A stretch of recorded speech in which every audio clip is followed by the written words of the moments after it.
जर दुचाकीच्या वर जर कोणाची वाहनं 4 चाकीची असतील ते पात्र नाही आहेत। जर ते इंटरस्टेट जर मॅरेजेस झालेले असतील तर ते आता त्याच्यासाठी पात्र नाही आहेत। सरकारी नोकरी लागली असेल तर ते पात्र नाही आहेत। आणि काही स्वतःहून केलेले आहेत, म्हणजे एक लाभार्थी जे आहे त्यांनी आम्हाला स्वतःहून ॲप्लिकेशन केलेलं आहे की माझं आता लग्न झालेलं आहे आणि मी महाराष्ट्रातून कर्नाटकमध्ये स्थलांतरित झालेलं आहे, त्यामुळे मी आपल्या या योजनेसाठी पात्र होणार नाही।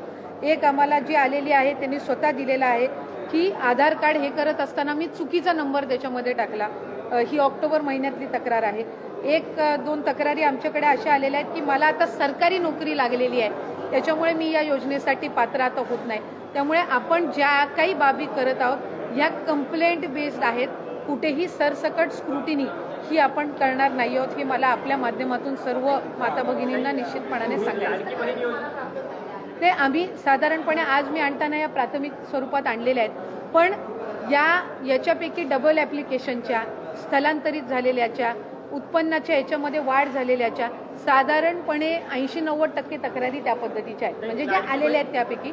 आणि त्याचा आम्ही एक जे काही त्या संदर्भातली योग्य तो विचार करून आम्ही या 5 बाबी आणि या 5 बाबी या आपण GR मध्ये नमूद केलेल्या आहेत। कुठेही आपण शासन निर्णयामध्ये बदल करत नाही आहोत। कुठल्याही एका योजनेचा जर आपण लाभ घेत असाल, समजा उदाहरणार्थ संजय गांधी निराधार योजना आहे, त्याचा लाभ 1500चा आहे, म्हणून त्या ज्या लाभार्थी आहेत संजय गांधीच्या ह्या आपण लाडक्या बहीणमध्ये घेतलेल्या नाही आहेत। पण नमो शेतकरी जी योजना आहे याचा 1000 रुपयाचा लाभ आहे।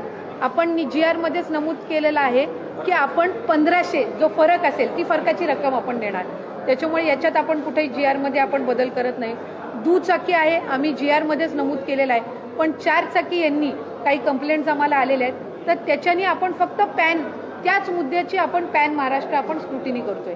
आपण कुठेही विदाऊट कंप्लेंट आम्ही स्क्रुटिनी इनिशिएट करत नाही आहोत। त्याच्यामुळे मी स्पेसिफाय केलेलं आहे की या 5 बाबी इन्कम टॅक्स म्हणजे उत्पन्नामध्ये जर वाढ झालेली असेल, 2.5 लाखाच्या पलीकडे जर कुठल्या लाभार्थ्यांचं उत्पन्न गेलं असेल तर ते आता त्या योजनेसाठी लाभार्थी म्हणून पात्र नाही आहेत। जर दुचाकीच्या वर जर कोणाची वाहनं 4 चाकीची असतील ते पात्र नाही आहेत। जर ते इंटरस्टेट जर मॅरेजेस झालेले असतील तर ते आता त्याच्यासाठी पात्र नाही आहेत। सरकारी नोकरी लागली असेल तर ते पात्र नाही आहेत। आणि आधार कार्ड आणि बँकचं हे जर नावामध्ये फरक असेल आणि त्यांनी ती लक्षात आणून दिलेली आहे तर ते पात्र नाहीत। पण याच 5 बाबींवर आपण पॅन महाराष्ट्र जी आहे ती आपण त्या संदर्भातली योग्य ती पावलं उचलत आहोत। साधारण अॅनालिटिकल जर बघायला गेलं तर आपण तक्रारी किंवा आपल्या स्थानिक प्रशासनाच्या देखील लक्षात आलेलं आहे की काही म्हणजे पात्रधारक नसतानाही काही लोकांच्या खात्यात पैसे जात आहेत। याची आकडेवारी टक्केवारी किती आहे, साधारण किती टक्के महिलांना यातनं वगळलं जाईल असं वाटतंय आज प्राथमिकरित्या,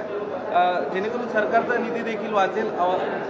नाही, विषय याच्यामध्ये सरकारचा निधी वाचवणं नाहीये, कारण आम्ही सुरुवातीच्या कालावधीपासूनच 2.5 कोटी लाभार्थी आपले असतील हे आम्ही विभाग म्हणून सुद्धा धरून चाललेलो होतो। जेव्हा बजेटची सुद्धा घोषणा झाली त्याच्यानंतर सुद्धा 2.5 कोटी लाभार्थी हे साधारणपणे रफली मॅक्सिमम असतील, हा एक त्याच्यामुळे पैसे वाचवणं किंवा निधी वाचवणं हा विषय नाहीये। याच्यामध्ये ज्या काही कंप्लेंट्स मधल्या कालावधीमध्ये आल्या आणि त्या फक्त स्थानिक प्रशासन किंवा तिथल्या यांच्याकडून आल्या नाहीत, तर वेगवेगळ्या माध्यमांकडून सुद्धा त्या आमच्याकडे येत होत्या। कारण बरेचसे माध्यमं सुद्धा आम्हाला हे करायची की अशा काही स्थानिक पातळीवर आम्ही मीडियामध्ये ज्या वेळेला आम्ही चर्चा करत असतो त्यावेळेला अशा पद्धतीची जी रियालिटी, तर त्यानुसार आपण जात आहोत। याच्यामध्ये कुठेही पैसे वाचवणं किंवा या सगळ्या बाबींचं हे नाहीये आम्ही आतापर्यंत। तर अशा प्रकारे लाडकी बहीण योजना ज्यांचं बँक खात्यावरील नाव आणि आधार कार्डवरील नाव ही माहिती जुळत नसेल तर त्यांना लाडकी बहीण योजनेचे पैसे मिळणार नाहीत, असे सुद्धा बोलता वेळेस आदितीताई तटकरे यांनी स्पष्ट केलेलं आहे। आणि असं सांगितलेलं आहे की लाडकी बहीण योजनेचे जे पैसे आहेत आता अशा महिलांना मिळणार नाही की ज्यांचं आधार कार्ड आणि बँक खात्यावरील नाव सेम नाहीये, सारखं नाहीये। आणि मुख्यमंत्री माझी लाडकी बहीण योजनेतील काही अर्जांची पडताळणी सुद्धा करण्यात येणार आहे। ज्यांच्या नावावर 4 चाकी वाहन असेल त्यांना या योजनेमधून बाद केला जाणार आहे। या योजनेमुळे, या प्रक्रियेमुळे जे डुप्लिकेट अर्ज भरलेले होते त्यांना आळा सुद्धा बसणार आहे। ज्या महिलांचं उत्पन्न 2.5 लाखापेक्षा कमी असेल त्यांना मुख्यमंत्री लाडकी बहीण योजनेचा लाभ मिळणार नाही। अशा सर्व माहितीमुळे यामध्ये जे बोगस अर्ज भरलेले होते त्यांना आता आळा बसणार आहे।